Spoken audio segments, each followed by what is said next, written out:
Hello and welcome back to The Edge. I'm Roland Korshidianzadeh, your host, and my co-host here, Mike Messier. Glad to be here. We have a really special guest, a good friend of mine. Why don't you introduce him, Roland? This is Crosby Tatum, the producer, director, and everything else of Surprise Surprise. Thank you, Roland. And Mike, it's definitely a pleasure to be here with you guys today. It's great to have you.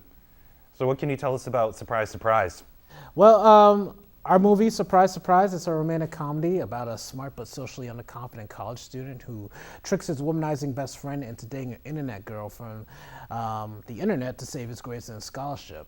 You can think of this movie as like Saron de Bergerac meets The King's Speech, meets Van Wilder, meets a lot of different other projects. But one of the things is it's a very funny romantic comedy that everyone can enjoy and actually learn from as well. Mm-hmm. So what lessons do you think people can get out of Surprise Surprise? I think one of the key things people get out of this movie is that it's all about being yourself. Our character in the movie, Crosby Tyler, as you could probably pointedly see on the screen over here, Crosby is very socially underconfident. He doesn't believe in himself and how he looks and how he approaches women, which it takes from real life experiences I have to deal with when it comes to just first impressions, when it comes to females, so to speak. Mm-hmm. And so I think what people need to know, understand, is you got to truly believe in yourself, believe in who you are, and just really understand that, hey, you're not going to attract every girl that's around the world, but as long as you understand and be yourself, you can, things will be much better, and you can definitely just live with that. You're going to get rejected. It's a fact of life. But, if you can just be yourself while getting rejected, hey, that's all that matters. Yeah. If you're going to be damned for who you really are. Yeah, pretty much. Yeah. So, it was definitely a fun project. It's a fun movie, and people are just going to enjoy themselves. And Crosby, I get to meet you at the beginning of your process, going back a little bit more than a year ago, and just seeing the enthusiasm you had for this project. I know. And where were we? Somewhere in the greater Boston area, where you kind of did a launch party of sorts. You don't remember what I'm talking about? Yeah. It was, actually this month is actually the 1-year anniversary of us putting Surprise Surprise together. Around this time, we were basically in the heavy stages of pre-production. Right. Back last year, I was, here's actually a short story for everyone. Back in August of 2012, I wanted to do the movie. I set a date. We had to do it immediately because of the summertime was running out and things of that nature. And not a lot of people were very happy that I was making this decision, particularly my partner or my best friend, who I was hoping to have this movie produced. However, I just felt that we had to do the movie, and by that time, around this time, we decided to set up a launch party to possibly raise a little bit of money, raise awareness about a Kickstarter campaign that we both created, and then we basically started to get the movie started. My partner, we definitely hashed things out afterwards and everything like that. So everything's great, wonderful. But it was just people who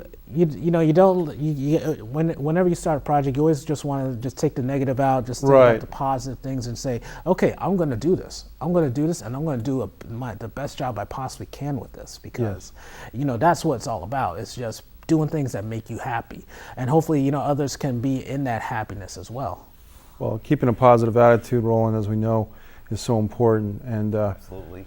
Just even the top films like a Martin Scorsese or a Steven Spielberg movie, there's probably drama, backstage as well. I mean, even the guys who have the access to the big dollars that you and I and Roland are trying to get to, their careers, I'm sure there's backstage politics and drama and issues that they have to work through and process and go through, just as we do in our own projects. Mm-hmm. No, definitely. I think we all need to understand is that this is a business. Right. Yes, it's a show that we try to put on. saying we're always looking to entertain people. We're always looking to, take people away. We're always looking to educate and help people understand our perspectives. But also, it's a business. Walt Disney said it best: is that basically he's not asking for money.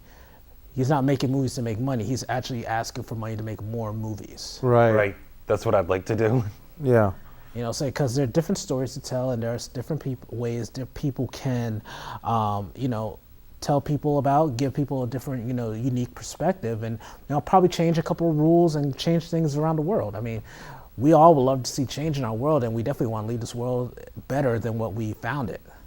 So, I guess you could say this is like my little slice on life, and I've definitely just wanted to tell the story out the best way I can.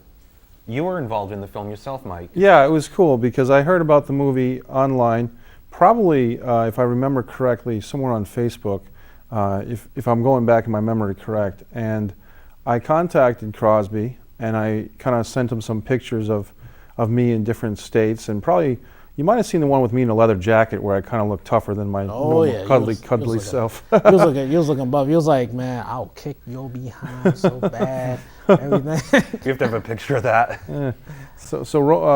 Roland, what happened was Crosby kind of just said, hey, we got this spot for a kind of a tough guy, a bodyguard or a bouncer. And then through twist of fate, Crosby was nice enough to put me in 2 scenes, and I had a blast. I mean, these guys, first I got to work with Crosby in a Mexican restaurant. What was that place called? It was actually Merengue. Yeah. Merengue is located on Blue Hill Ave in Roxbury, Massachusetts. Great, by the way, great food, great Mexican restaurant. I mean, it's actually a Dominican. Yeah. Spanish restaurant. Definitely, you guys should check it out if you're in Boston. Merengue's, Sonia's. It's a very good restaurant, and then they were nice enough to ask us to shoot in there. If we could shoot in there, and they allowed us the time to shoot in there, and we did a great scene in there. I ain't gonna lie. Yeah, I got to throw Crosby. He was kind of in the Cyrano, no, I can't even say it. Cyrano de Bergerac, if I'm saying that right. Cyrano de Bergerac. Thank you. Yeah, that too.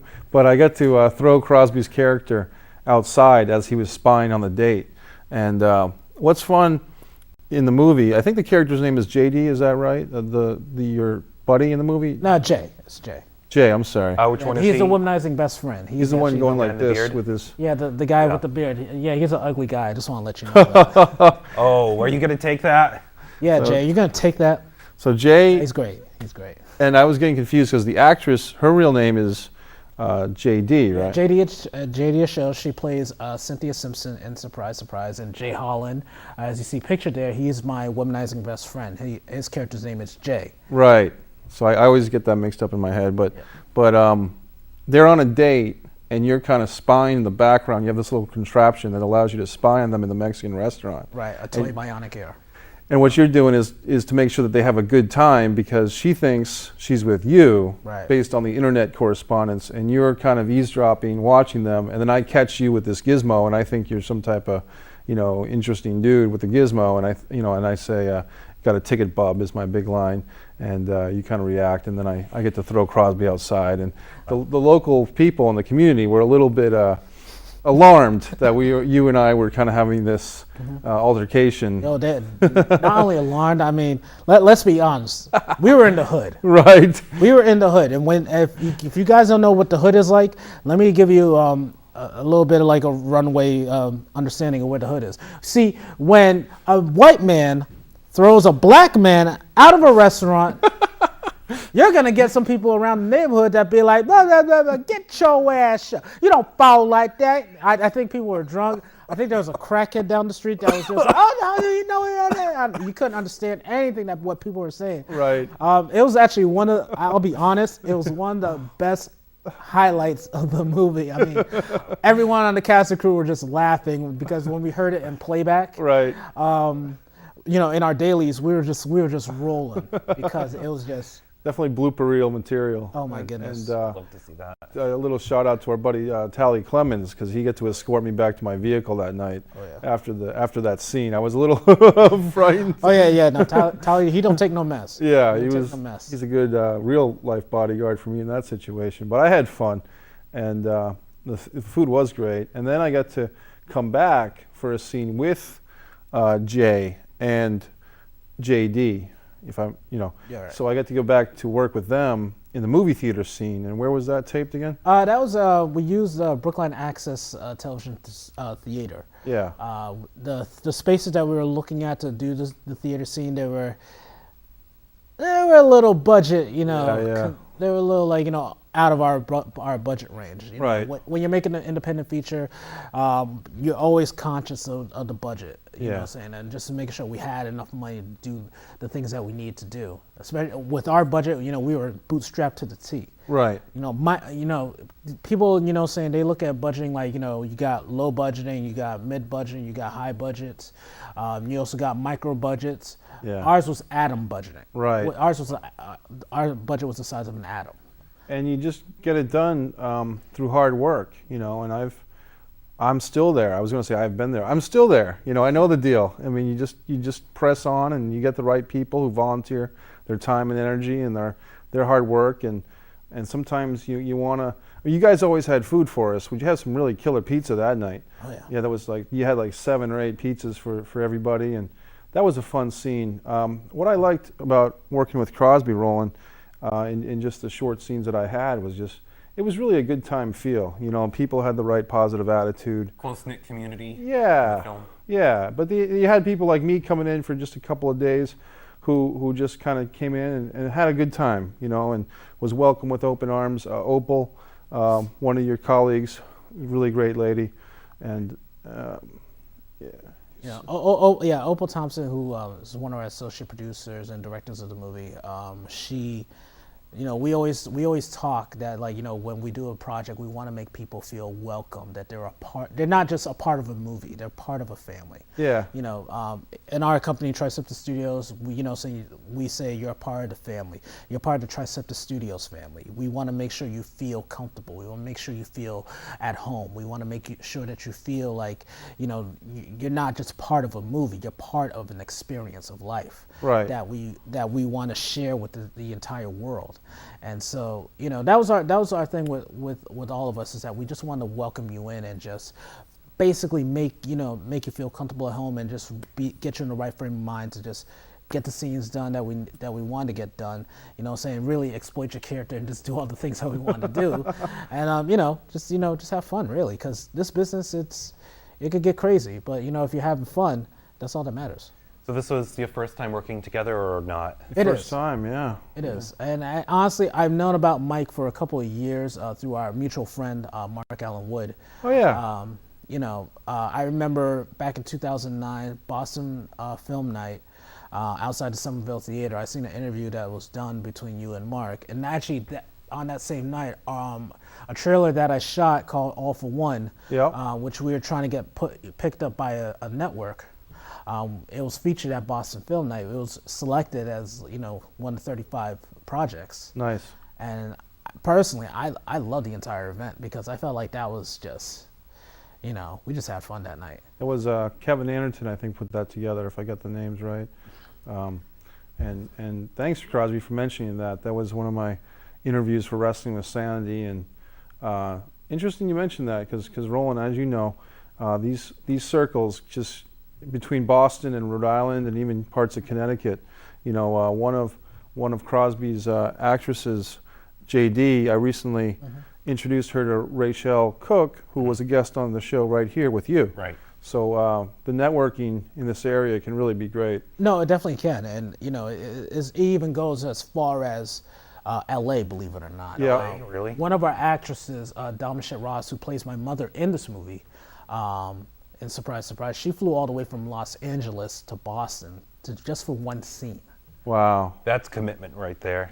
Because she believed in us, believed in our movie, believed in the aspect of, we don't have a lot, but I love where you're going. I love where you're putting me in, and I just want to be a part of. I just want to be a part of what you're doing, because I think what you're doing is pretty good, right? To be honest with you. You know what? Right now, I think we should see a trailer of the film. Okay. I watched it and I thought it was really fun.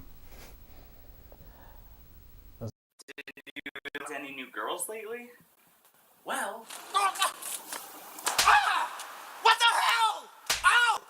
Meet Crosby Tyler, a bright college student with a big problem. if I don't pass my philosophy class, I'm gonna lose my full scholarship. I'm going to assign you a special assignment. I want you to find out what attracts a female to a male from different philosophical perspectives. Come again? The solution was simple. Check this out. It's called Loverspace.com. Loverspace will give you the edge you need to finish your project. I've already sent some notes to some cute girls who want to hook up with you. The plan, however, not so much. Crosby, right? The one and only. So she's feeling me. Yeah, man. She's feeling your mind and my body. You and her are going out again. Crosby, you are really killing my perfect 10 status right here. Please. Baby, you don't ever have to worry. Know that I'ma be here, baby, baby. All you have to do is call me, baby. I just wanna spend time with you. Show you my heart, baby, baby. All you have to do is call me.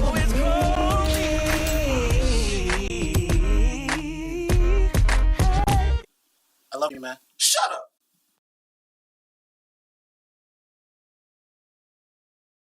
And that was great. Well, not for your character. I feel kind of bad for him. Oh my goodness. Hopefully things get better for him as the film progresses. Well, you gotta look out for it. You know, Yeah. Our website www.surprises.com has the latest listings of where of our movie's gonna play. Believe it or not, I just want to announce right now that we actually started to set up a partnership with Tug.com, where you can actually now have Surprise play in theaters all across the country. Believe it or not, we're getting it set up right now. We're actually gonna basically announce. We're gonna announce it real soon that we're partnering with Tug to have Surprise play in the major theaters all across the country, from Boston Lowe's, even New York, Los Angeles, Detroit, Fayetteville, North Carolina, wherever there's a theater and wherever and people want to see it. Yeah. We are definitely gonna have this movie played. All it takes is just for people to reserve their tickets. Okay. It's much like Tug is much like Kickstarter. It's Right.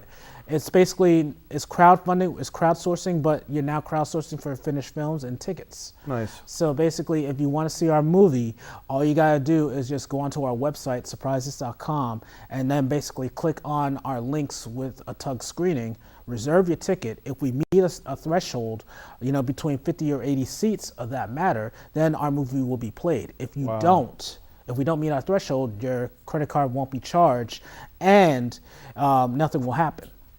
If you don't mind my asking, in what capacity is the film played? Is it played as a DVD or is it played as a film? How do you distribute these films to the theater? What happens is there's a process now called DCP. As you know, theaters are now digital. Right. Brattle Theater in Cambridge, they just switched over to a DCP package where it's now a digital projector, things of that nature. The films are now non-linear. All you have to do is submit a DCP package, which includes a TIFF sequence of the movie and your sound, and it basically gets uploaded to a server, and that film gets distributed and played on that server in the DCP at the specified time that's supposed to be played at that theater. It's a unique process. All I know is the fact that you make a DCP package, it gets uploaded to a system, and it gets played throughout. And the theater chains know how many, when it plays, how many times it gets played, and things of that. Oh, that's great. No old crinkly film. No, film is, definitely, I started learning about filmmaking as the digital age was coming about, Right. when it came to 24p and, working, I never worked with film all my life. I do want to work, with film, but, when it comes to processing, when it comes to just, from budgetary standpoints to basically a workflow standpoint, film is something that I haven't, really done. All I know is digital, So I think it's just all about working with what you have. Yeah. Working with what you have, try to do it as cheap as possible. It's tough because for me, on my business cards and stuff, I always put Mike Messier, movie maker, out of respect that I'm not working with film per se. Sometimes I'll be introduced by other folks as, film Mike or Mike Messier, whatever. But I like to distinguish that. I would like to get to the point, if film is still being used in 5 years, when I'm hopefully have that budgetary, status to be able to afford it, I will say I'm a filmmaker. As of now, I just say I'm a movie maker. But I think the key is, beyond all those semantics, is storytelling. And what Crosby did with Surprise, Surprise is he told a story effectively, and you get some great music in there. But before we run out of time, I think we have 10 minutes or so, I would like to ask you, what's it like to be writer, director, editor, I think, and most significantly, actor, star. Like, you're basically strapping this whole thing, not the whole thing, but you're taking a good portion of this workload on yourself. And if I'm not mistaken, you're directing yourself in material that you've written, and you're the actor. And how do you keep your perspective, your ego in check, but at the same time, you have to have an ego to pull that off, pull all of that off. You know what I mean? To me, it's a fascinating conversation. Yeah, it actually is. I was actually talking to a fellow director, a friend of mine, Steve Sticks Josie, where he basically said, when I asked him that similar question, it's like, what do you do when a lot of people ain't following your vision or things like that, and you have to wear these hats, and his response was, his response is pretty much in a sense, my response as well. Whereas, you're pretty much, putting everything, it's your kitchen, you can do whatever you want. If you don't, you got to get out of the kitchen, whatever. Yeah. But the thing is, when it comes to just balancing, I look at it like, okay, you got to be organized, number one. Right. The first rule of producing is being organized, making sure you do what's best for the project. Yeah. Put your ego aside, because as directors, as actors, I'll be honest, we have egos. Sure. You got to have an ego when you're in this business. But not to the point where you become arrogant or, right, or cocky or anything like that, but just arrogant to the point where you basically, you have to have an ego saying, this is how I know how to interpret this vision. I know what to do. So you have to just, first and foremost, as a producer, recognize what you got to do, what's best for the movie. Right. In order to get it done. Yes. As a director, that's where your ego comes into mind. It's like, okay, now I establish this producing base. Now I had the directing base. I had to understand. I had to pull off. Like, okay, I gotta get this movie done. I have a way how I'm going to get it done, and this is the way it's going to get done. Right. And as the actor, then that comes that other layer where you gotta, say, okay, I now as a director, where I got other people that are going to be directing me under guidelines that I set. Right. You got to perform, and they're going to make sure that they get the most out of you as an actor, because, I can do certain things, and, that director will say, do it better. Yeah. Better. And, then you go through your takes, and then you go through your mannerisms and your positioning so that you can get it right. Right. Because that's big with me, and that's why I stress with everyone who works with me, even for directors, I'm like, watch my mannerisms, watch what I'm doing. Can I do it better? Do you want me to do it better? What are my notes? I remember JD, every time that we in a take, she would always come and ask me, do we have any notes? Do you have any notes for me? What can I do? And I would always, we always say, okay, that's fine. Let's just get you to do this better, or do it a certain way. Right. And then as an editor, you're like, okay, I'm going to do this for this reason. So when I cut it up, right, it becomes better. But it's a fascinating situation. I honestly would not recommend doing it. If not, I'll probably do it only for a short amount. Must be crazy fun. It is. It definitely is. It doesn't have its peaks and canyons, but the best thing about what we do, is that you just gotta love it. Yeah. You just gotta love the process, because if you don't love the process, then it just becomes a chore. Yeah. If you don't love it, get out, because the financial benefits might be years in coming. And like you said, you make a movie to make another movie. I think you were quoting from Walt Disney. Was that Yes, right? Walt Early in the Disney. show, yeah. What's it like to act in a film that you're actually directing? How do you split that mentally? Oh man, it's tremendous, to be honest with you. I never pictured myself to be an actor. I pictured myself to be a producer and a director. And personally speaking, it feels fun to play myself. But I'm thinking to myself as I'm playing this character, okay, I gotta get a little bit more into what this character's all about. So I need to put a little bit of myself in here, and turn it up 10 notches. Right. Or according to what the character is. So I'm looking back. I'm sitting there and I'm saying to myself, I just gotta do what I gotta do.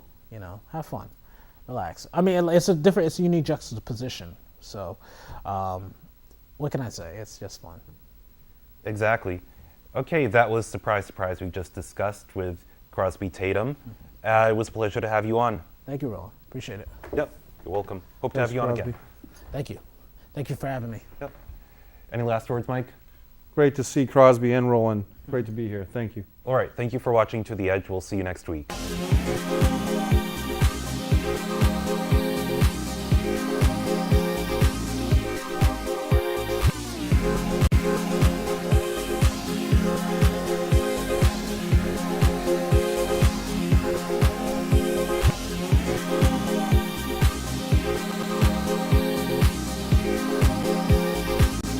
And I want to thank all of you for watching To the Edge, and we'll see you next week. Thanks for watching. Hold on, keep recording. I thought he said 1 minute. No, he said 5. That's okay. You know what? Post-production, that's what it's for. Hey, Craig, we're going to keep recording because he's going to do an edit in post. Okay, we're still rolling. Still rolling. Okay, so we're going to... Rolling. Rolling. Here we go again. Back and chat a little. Rolling with Roland. Yeah. Okay.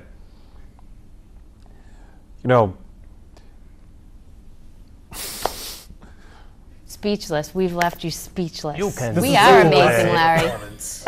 Fabulous. Discussing your films, Yes. I think that we should see another clip. The preview. The big. Trailer. I'm trying to segue into the discussion. Okay. All right. Give me a minute. Sure. Okay. We need a reaction shot of those two, and then we cut to me. Speaking of blood sugar sedase, I think that we should show a trailer again of the film for people who missed the last 2 episodes. Great. That was some really exciting stuff. Woohoo! That's freaking intense.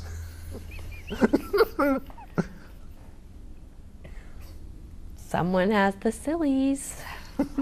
And you're passing them on.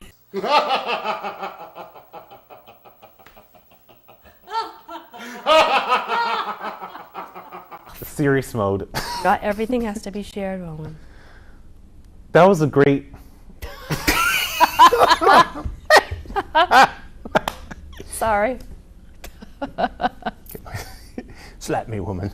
I can't. I know. You slap me. No. I also, You have too much fun. he's gonna cold you. All right. Here we go.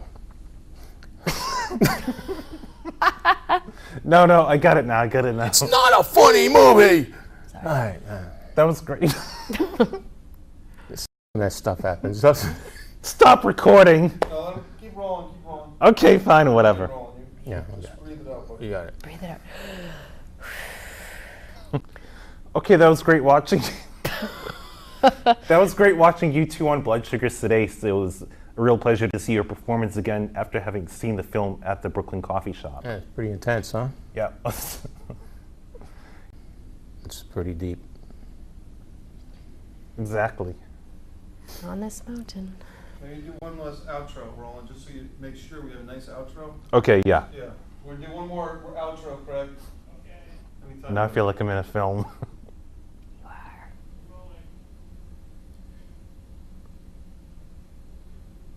All right, thank you for watching To the Edge. It was a pleasure to have the both of you on again.